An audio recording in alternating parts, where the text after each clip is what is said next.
2026-27 ఆర్థిక సంవత్సరానికి నేను ఈ క్రింది విధంగా కేటాయింపులను ప్రతిపాదిస్తున్నాను. పాఠశాల విద్యాశాఖకు 32,308 కోట్లు, అందులో ప్రజా పాఠశాలల మౌలిక వసతుల సమగ్ర అభివృద్ధికి 1,500 కోట్లు, ఉన్నత విద్యాశాఖకు 2,567 కోట్లు, నైపుణ్యాభివృద్ధి మరియు శిక్షణ శాఖకు 1,232 కోట్ల రూపాయలు ప్రతిపాదిస్తున్నాను.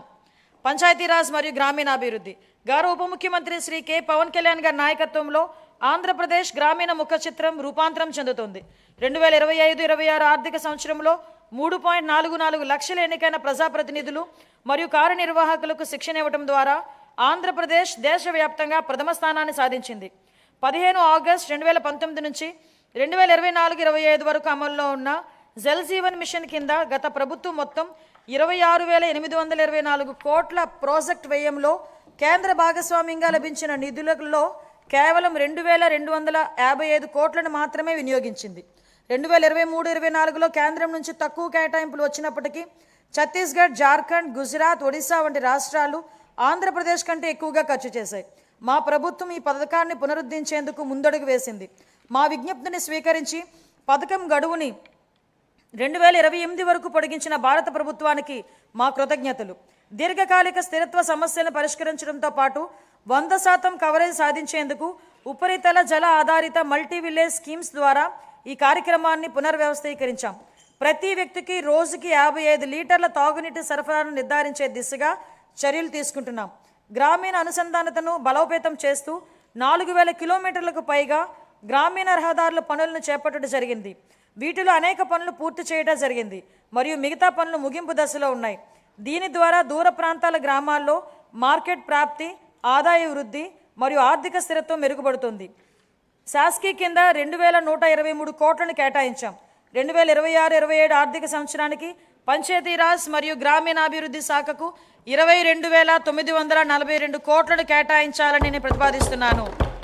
పర్యావరణం, అటవీ, విజ్ఞాన శాస్త్రం మరియు సాంకేతిక శాఖ 2019-24 మధ్యకాలంలో పరిపాలనా వైఫల్యాల కారణంగా ఎర్రచందనం అక్రమ రవాణా, అక్రమ గనుల తవ్వకం, అటవీ భూముల ఆక్రమణల వంటి ఘటనలు చోటు చేసుకున్నాయి.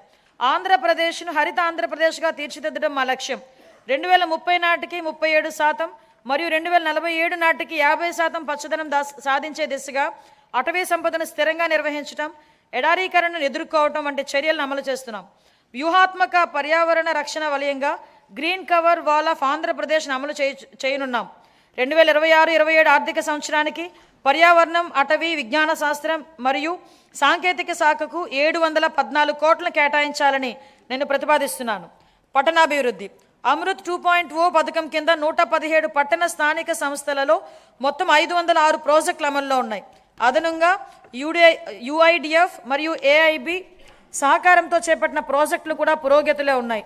ఈ ప్రాజెక్టులన్నింటినీ 2027 డిసెంబర్ నాటికి పూర్తి చేయాలనే లక్ష్యంతో ముందుకు సాగుతున్నాం.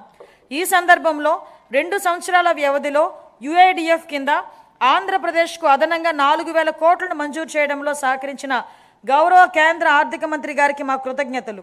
1982లోనే స్వర్గీయ ఎన్టీ రామారావు గారు ఆహార భద్రత ప్రాధాన్యతను గుర్తించారు. అదే స్ఫూర్తితో మా ప్రభుత్వం ప్రస్తుతం 204 అన్నా క్యాంటీన్లు నిర్వహిస్తోంది.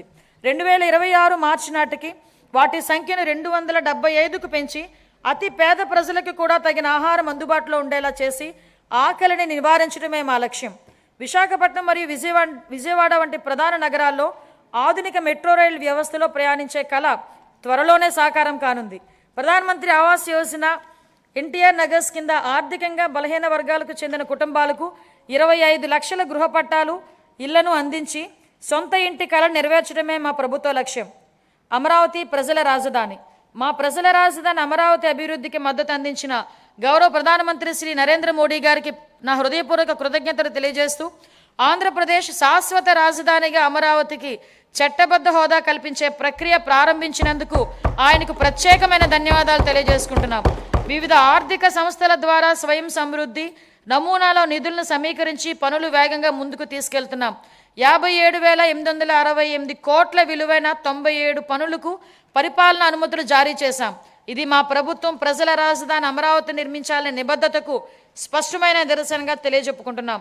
2026-27 ఆర్థిక సంవత్సరానికి మున్సిపల్ పరిపాలన మరియు పట్టణాభివృద్ధి శాఖకు 14,539 కోట్లను కేటాయించాలని నేను ప్రతిపాదిస్తున్నాను. న్యాయశాఖ, హోం, మద్య నిషేధం మరియు ఎక్సైజ్, అగ్నిమాపక శాఖలు. మంచివారు భయపడనప్పుడు చెడు శక్తులు బలహీనమవుతాయి.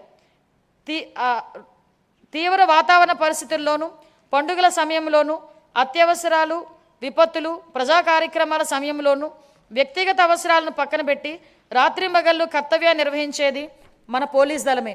కాకి యూనిఫామ్ గౌరవం మరియు హుందాతనాన్ని భుజాన మోస్తూ ఏదైనా ఆపద వస్తే మొదటిగా స్పందించేది వారే. వారి సేవాభావం, త్యాగ స్ఫూర్తిని మా ప్రభుత్వం అత్యంత గౌరవంగా భావిస్తుంది. గత పాలనలో దెబ్బతిన్న పోలీస్ వ్యవస్థ గౌరవాన్ని పునరుద్ధరించేందుకు మా ప్రభుత్వం కట్టుబడి ఉంది. గౌరవ ముఖ్యమంత్రి గారి హామీ మేరకు శాంతి భద్రతల యంత్రాంగాన్ని సమూలంగా మార్చడానికి ఈ క్రింది ఆధునికీకరణ మరియు సంక్షేమ చర్యలు తీసుకుంటున్నాం. పోలీస్ శాఖకు 3,000 కొత్త వాహనాలను త్వరలో అందించనున్నాం. డిజిటల్ అరెస్టులు, ఆన్లైన్ మోసాలు వంటి ఆధునిక నేరాలను ఎదుర్కొనేందుకు ప్రతి జిల్లాలోని ప్రత్యేక సైబర్ క్రైమ్ పోలీస్ స్టేషన్ ఏర్పాటు చేస్తాం.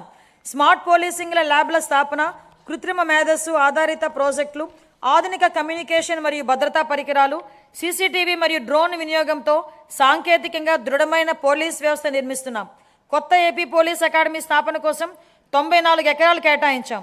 నిర్మాణ పనుల ప్రారంభానికి ఈ సంవత్సరంలోనే 15 కోట్ల రూపాయలని కేటాయింపును ప్రతిపాదిస్తున్నాం. శ్రీకాకుళం, రాజమండ్రి, ప్రకాశం, చిత్తూరు జిల్లాల్లో 4 కొత్త ఇండియా రిజర్వ్ ఏపీఎస్పీ బెటాలియన్లు ప్రారంభించి 3,920 పోస్టులు మంజూరు చేశాం.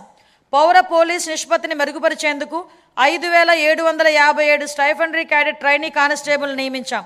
శిక్షణ సమయంలో వారికి ఆర్థిక మద్దతుగా నెలవారీ భత్యాన్ని 4,500 నుంచి 12,000 రూపాయలకు 3 రెట్లు పెంచినట్టు గౌరవ ముఖ్యమంత్రి గారు ప్రకటించడం జరిగింది. పోలీస్ సిబ్బందికి బకాయి ఉన్న టీఏడీఏలు, సెలవు సంబంధిత బకాయిలు, వైద్య రియంబర్స్మెంట్లు తదితర చెల్లింపుల కోసం దాదాపు 500 కోట్ల రూపాయలను విడుదల చేశాం. పీసీ నుంచి డీజీపీ వరకు 20 లక్షల నుంచి 45 లక్షల వరకు ఉచిత బీమా కవరేజ్ కల్పించే గ్రూప్ పర్సనల్ యాక్సిడెంట్ ఇన్సూరెన్స్ పథకాన్ని పునరుద్ధరించాం. గత 5 ఏళ్లుగా విస్తరించిన గాంజాయి సమస్యను ప్రత్యేక విభాగం ఈగల్ ద్వారా మరియు డ్రోన్ల వినియోగంతో కట్టడి చేస్తున్నాం. మహిళల భద్రత గురించి శక్తి యాప్ను ప్రారంభించాం. దీని ద్వారా 7 నిమిషాల్లోనే స్పందన లభిస్తుంది మరియు వేధింపులకు పాల్పడే వారిపై కఠిన చర్యలు తీసుకుంటున్నాం. జిల్లా న్యాయ వ్యవస్థ కోసం కోర్టులు, భవనాలు మరియు నివాస గృహాల నిర్మాణాన్ని విస్తృతంగా చేపట్టాం. న్యాయ వ్యవస్థకు 349 కోట్ల రూపాయల విలువైన పనులను మంజూరు చేశాం. 2026-27లో తొలి దశలో 100 కొత్త కోర్టులను కూడా ఆమోదించాం. పునర్వ్యవస్థీకరించిన ఎక్సైజ్ విధానంతో మద్యం రంగంలో లీకేజీలను పూర్తిగా నివారించాం. అవినీతి లేకుండా ఆదాయం రాష్ట్ర ఖజానాకు సక్రమంగా చేరుతుంది. అగ్నిమాపక సేవల ఆధునీకరణలో భాగంగా 17 కొత్త అగ్నిమాపక కేంద్రాలను స్థాపిస్తున్నాం. స్పందన సమయాన్ని తగ్గించేందుకు అత్యాధునిక శోధన మరియు రక్షణ పరికరాలతో కూడిన అగ్నిమాపక వాహనాలను కొనుగోలు చేస్తాం. రాష్ట్ర శిక్షణా కేంద్రాన్ని మౌలిక సదుపాయాల అభివృద్ధి ద్వారా బలోపేతం చేస్తాం. 2026-27 ఆర్థిక సంవత్సరానికి హోంశాఖకు 9,165 కోట్లను కేటాయించాలని నేను ప్రతిపాదిస్తున్నాను.